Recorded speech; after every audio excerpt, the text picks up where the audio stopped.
Hello friends, welcome to Discovery Infotech. अभी का ये लेटेस्ट न्यूज़ है।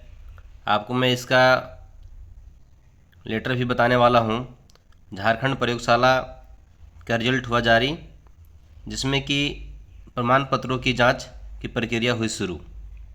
तो आइए देखते हैं किस तिथि को यह लेटर जारी हुआ है और कब से कब इसकी जांच प्रक्रिया, जो प्रमाण पत्रों की जांच प्रक्रिया है ना, कब से कब कितने लोगों को होने वाली है। देखिए, विज्ञापन आते ही लोगों के बीच, जो अभ्यर्थियों के बीच थोड़ा सा खलबली मच चुकी है, चूँकि अभी नवरात्रा का समय चल रहा है और माँ दुर्गा की कृपा सब पर बने रहे। लेकिन वैसे अभ्यर्थी बहुत ज़्यादा हतोत्साहित न हो, जिनका इस लिस्ट जिन अभ्यर्थी का लिस्ट में नाम जिनका रोल नंबर जो है इस लिस्ट में नहीं है, चलिए, और जिनका है उन तमाम अभ्यर्थियों को, तमाम विद्यार्थियों को मेरे तरफ से बहुत बहुत शुभकामनाएं, शुक्रिया। और माँ नव दुर्गा तमाम अभ्यर्थियों पे जो है कृपा बनाए रखेंगी। तो मैं आशा करता हूँ कि आप में से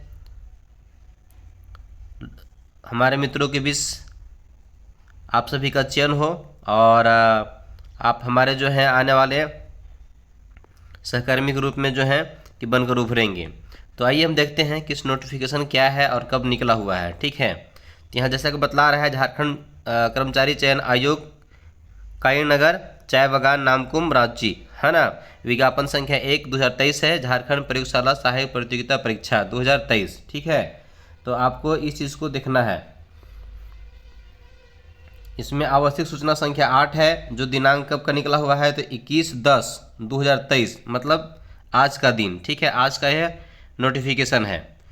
चलिए, इस नोटिफिकेशन में आखिर में है क्या, तो झारखंड प्रयोगशाला सहायक प्रतियोगिता परीक्षा 2023 के आधार पर अल्प सूचीबद्ध अभ्यर्थियों के प्रमाण पत्रों की जांच का कार्यक्रम आयोग कार्यालय, कालीनगर, चाय बागान, नामकुम, रांची में दिनांक 31/10/2023 से दिनांक 2/11/2023 तक निम्नलिखित कार्यक्रम के अनुसार 2 पालियों में होगी। प्रथम पूर्वाह्न 11 बजे से अपराह्न 1:30 बजे तक एवं द्वितीय पाली अपराह्न 2:30 बजे से अपराह्न 5 बजे तक होगी। दोनों पालियों के अभ्यर्थी जांच शुरू होने से 1 घंटा पहले जांच स्थल पर निश्चित रूप में पहुंच जाएं। और आगे नीचे में क्या है उसको जरा देखते हैं।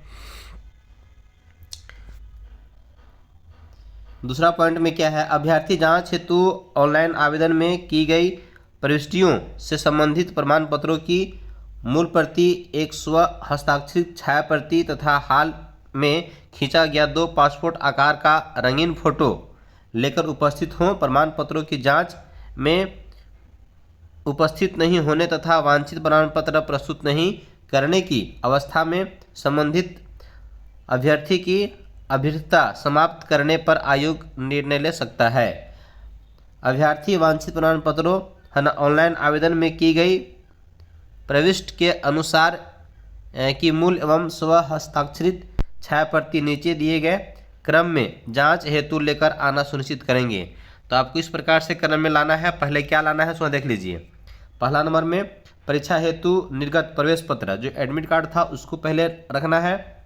उसके बाद मैट्रिक योग्यता संबंधी प्रमाण पत्र अंक पत्र सहित, मतलब जो मैट्रिक का शैक्षणिक योग्यता है, शैक्षणिक योग्यता संबंधी प्रमाण पत्र, पहला में मैट्रिक का, फिर इंटर का, फिर स्नातक का। ठीक है, तो मैट्रिक का जो प्रमाण पत्र जो होता है, साथ में उसका मार्कशीट भी लेकर लाना है। ठीक है, फिर इंटर का लाना है, फिर स्नातक का लाना है।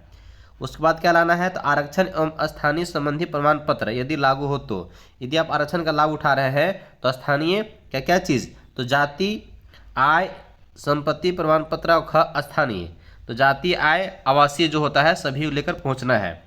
यदि आप खेलकूद से है तो खेलकूद कोटा आरक्षण संबंधी प्रमाण पत्र, यदि आप खेलकूद से बिलोंग करते हैं और उसका यदि आरक्षण का लाभ उठाना चाहते हैं तो उससे संबंधित जो आपके पास दस्तावेज है उसको लाना है। यदि आप दिव्यांगता श्रेणी में आते हैं और उस आरक्षण का लाभ लेना चाहते हैं तो उसके लिए दिव्यांगता का श्रेणी का जो सर्टिफिकेट आपके पास हो उसको लाना जरूरी है। और एक और क्या है लास्ट में, तो भूतपूर्व सैनिक होने से संबंधित प्रमाण पत्र। यदि आप भूतपूर्व सैनिक हो तो यदि उनमें से भी कुछ लोग हैं तो ये चीज़ आपको प्रमाण पत्र दिखाना अनिवार्य होगा। इन सभी प्रमाण पत्र के साथ आप क्या चीज करेंगे, प्रस्तुत करेंगे। प्रमाण पत्रों की जांच का कार्यक्रम देखिए, आपका डेट 31/10/2023 है ना। फर्स्ट शिफ्ट में रोल नंबर यहाँ देखिए, यहाँ से लेकर के यहाँ तक आपका ये हो गया। उसके बाद फिर आपका सेकेंड शिफ्ट में ये है, सेम डेट में आपका सेकेंड शिफ्ट में ये है, ठीक है, यहाँ से शुरू होता है। अब आगे हम चलते हैं। तो इस प्रकार से आपका यहाँ पे फर्स्ट शिफ्ट का टाइमिंग ये है ना, और सेकेंड शिफ्ट का टाइमिंग इसका ये है। इस प्रकार से अलग अलग डेट में आपका फर्स्ट शिफ्ट सेकेंड शिफ्ट करके दिया हुआ है, ठीक है। तो जैसा कि आप देख पा रहे हैं यहाँ तक कुल कितना हो गया आपका इसमें 2 तारीख तक है ना। 31 से लेकर के 2 तारीख तक जो है इसका डॉक्यूमेंट वेरिफिकेशन का कार्यक्रम चलेगा। दिनांक 31/10/2023 से दिनांक 2/11/2023 तक निर्धारित प्रमाण पत्रों के जांच कार्यक्रम में है ना अनुपस्थित अभ्यर्थी दिनांक 3/11/2023 को पूर्वाह्न 11 बजे से 4 बजे तक अपराह्न तक अपने प्रमाण पत्रों की जांच करा सकते हैं। उक्त तिथि को अनुपस्थित रहने वाले अभ्यर्थी को इसके अतिरिक्त कोई अन्य अवसर प्रदान नहीं किया जाएगा तथा संबंधित अभ्यर्थी की अभ्यर्थी रद्द कर दी जाएगी, ठीक है। तो आपको यदि आप इस तिथि के अंतर्गत नहीं पहुंचते हैं तो आपको एक और मौका दिया जाएगा, लेकिन उसके बाद फिर किसी प्रकार का मौका नहीं दिया जाएगा, ठीक है। आगे क्या देखते हैं, तो अभ्यर्थी कृपया ध्यान दें कि प्रमाण पत्रों की जांच के लिए आमंत्रित किया जाना उम्मीदवार का अंतिम चयन नहीं है। तो मैंने बतलाया था पहले भी कि आपको घबराना नहीं है या आपका अंतिम चयन नहीं है। इसमें प्रमाण पत्र की जांच होगी, उसके बाद फिर से मेरिट लिस्ट बनेगा और मेरिट लिस्ट में जिनका होगा वही लोग इसमें चयन किए जाएंगे, ठीक है। और यदि आप मेरिट लिस्ट में नहीं आते हैं तो आपको फिर से पुनः तैयारी करना है। इसके लिए आपको हतोत्साहित होने की आवश्यकता नहीं है ना। अभ्यर्थियों से अनुरोध है कि नियमित अंतराल पर वे आयोग की वेबसाइट को अवश्य देखें, और अनुरोध भी करती है क्या कि आपको नियमित रूप से इसका वेबसाइट पर देखें। तो इस नोटिफिकेशन को आप पहले एक बार जिसकी वेबसाइट है उसके माध्यम से उस जहाँ पे वेबसाइट इसका जो है जेएसएससी का, उस वेबसाइट से पहले गो थ्रू हो लीजिए। उसके बाद इसके प्रामाणिकता पर ध्यान दीजिए, ठीक है। हो सकता है कि इस प्रकार से किसी ने जारी कर दिया हो। तो चलिए, यदि हमारे साथ आप नए हैं तो हमारे वीडियो को लाइक सब्सक्राइब शेयर जरूर कीजिए और शेयर करना नहीं भूलिए, ठीक है। तो चलिए, इस प्रकार से हम आपके बीच लेटेस्ट नोटिफिकेशन को अपडेट लाते रहेंगे इस लेक्चर के माध्यम से। और इस प्रकार से जो भी आती है विज्ञापन या किसी भी प्रकार का कुछ नोटिफिकेशन आता है तो मैं आपके साथ ज़रूर शेयर जो है कि मैं ज़रूर करूँगा, ठीक है। तो चलिए, आप सभी को हमारे वीडियो के अंत तक बने रहने के लिए बहुत बहुत धन्यवाद। फिर हम आपसे अगली वीडियो में मिलते हैं। शुक्रिया।